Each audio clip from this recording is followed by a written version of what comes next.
Hi guys, if you are new here, my name is Katie and I am a first year high school math teacher in the Bay Area. Today I thought I would kind of do a different video and sit down with you guys, talk to you about how I got my credential, how I got hired. You might have heard me say before that this is like my dream position and I'm so like over the moon that I have dreamed about being at the school that I'm at and the position that I'm at, and at the same time I am only 22. I thought that this would be kind of beneficial to go through and talk to you about how I got here, the process it took. So I really have no rhyme or reason with this video. I'm just gonna talk and see kind of how it goes. Kind of to just start us off, I guess, I've always wanted to be a teacher. Like I never wanted to be anything else. I remember like all my friends when we were younger would be like, oh, I want to be a professional soccer player. Like, oh, I want to be an astronaut. And I was like, I want to be a teacher. Like I never wanted to be anything else. So when it came time for high school, I went to high school and I fell in love with the school that I went to. And I got really involved and I had a lot of really impactful teachers that totally shaped me and guided me through high school. And it was probably about my sophomore or junior year when I realized like, oh my gosh, I love this place. The impact that these teachers are having on me, like I want to be able to have on other people. So because of that, I kind of set my mind on, I want to be a high school teacher. I know I want to be a high school teacher because I want to impact these students the way that I was impacted. I always loved math. Like math was just something that I was good at. I loved it. I enjoyed it. It made sense to me. So I kind of always thought like, oh, I'll be a high school math teacher. That was kind of my mindset. Then I went away to college. I actually went to 2 colleges. I first started at Point Loma Nazarene University, which is a small school in San Diego, and I loved it. But due to like personal and family reasons, I moved back home in with my parents and I ended up transferring to another school that was kind of by my hometown. Not really, it was like an hour away, but I went to that school and commuted there every day. So once I got there, I was also accepted into like an accelerated credential program that pretty much did my credential and my senior year at the same time. Typically, you have to go all the way through college, graduate with your bachelor's degree, and then go back for another year of credentialing. Obviously, there's all different types. You can credential with your master's, you can just regular credential, you can dual credential, but that is typical that you don't do any of that until you get your 4-year degree. Basically, I started my student teaching when I was a senior in college. So I think I was 21 at the time when I started my senior year. The only problem with this program was that it was only a multiple subject program. So in California, like I said before, there are many different credentials and different programs you can take. There are 3 main credentials. There is a multiple subject credential, a SPED, which is a special education credential, and a single subject credential. Single subject allows you to teach middle and high school, 1 subject in a classroom. Multiple subject allows you to teach typically elementary and middle school, more than 1 subject in a self-contained classroom. I realized that my multiple subject credential obviously wasn't going to work in high school, but I decided, okay, I'm going to still do this accelerated program and then I'll just get my single subject after. Then I'll be dual credentialed. So I started looking into the process of getting a single subject when you already have your multiple subject credential, and I figured out that all you have to do is take 1 single subject methodologies course, and then you have to pass the CSET. Now that's a whole nother can of worms, but basically California has a lot of different tests and assessments that you kind of have to go through in order to get your teaching credential. It's different for every credential that you have, but for the multiple subject credential, you need to pass your CBEST or have a qualifying SAT score. You need to pass your CSET, which is the like general knowledge test. Then there is the RICA, which is the Reading Instructional California, I don't know what it stands for. The reading one, there is some sort of video lesson assessment. So the assessment that my school used was the Ed TPA. Other schools used the Cal TPA, just the TPA. There's all different types. Basically was you filmed yourself and then you wrote this huge ginormous write-up about what you did while you were teaching.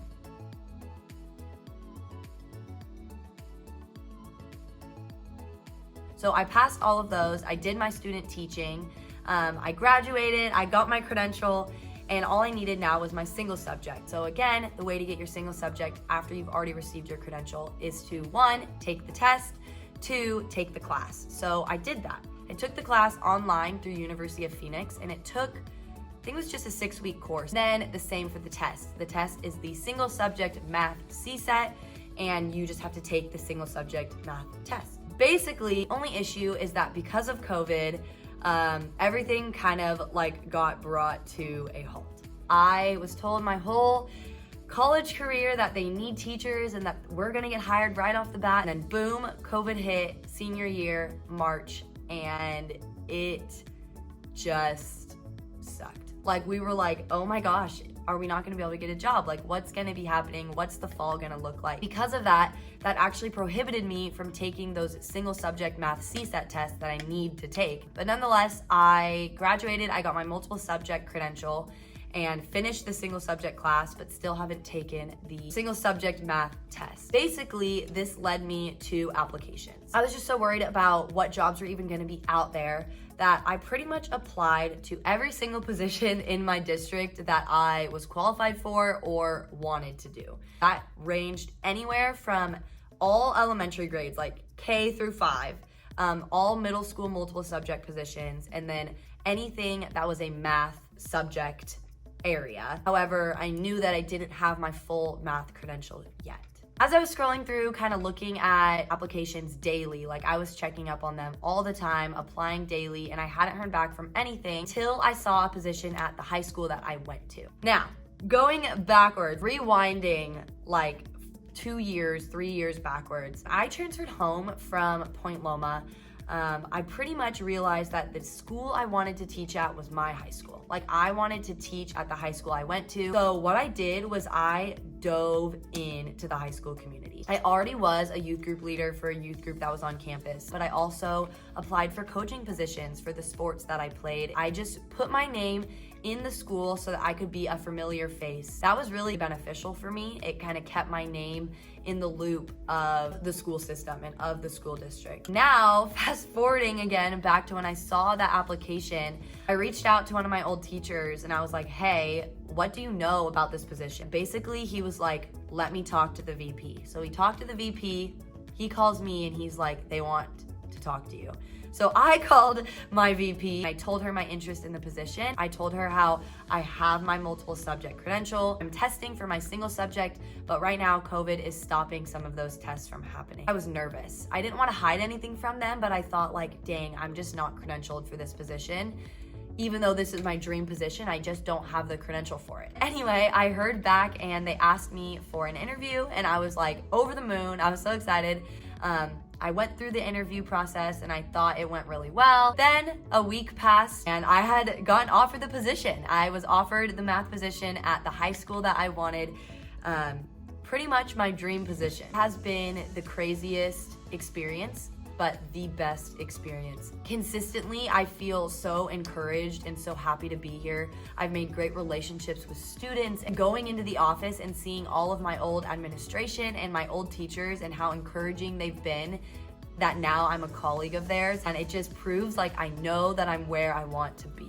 So I know that that was just a story and I don't know how helpful that was, but if I could give you any tips, it would be 1, take in your student teaching experience. Student teaching was probably the most beneficial educational experience. I know that some states don't require student teaching, but basically it is with a fully like credentialed teacher and you're in a classroom with students and you're just kind of like a second teacher. It's a whole year of that process. So yeah, enjoy your student teaching and take it all in. Remember your resources. Like, reach out to people that are going to help you and want to help you, because there are so many people that want to help, and reach out to those resources. Lastly, if you know where you want to be, make sure that they know that that's where you want to be. I knew I wanted to be at this high school, so I made sure that I was very present when teachers talked to me. I would make sure they knew that I was getting my teaching credential, that I wanted to be here. And I think that at the end of the day was like what really helped me to get hired.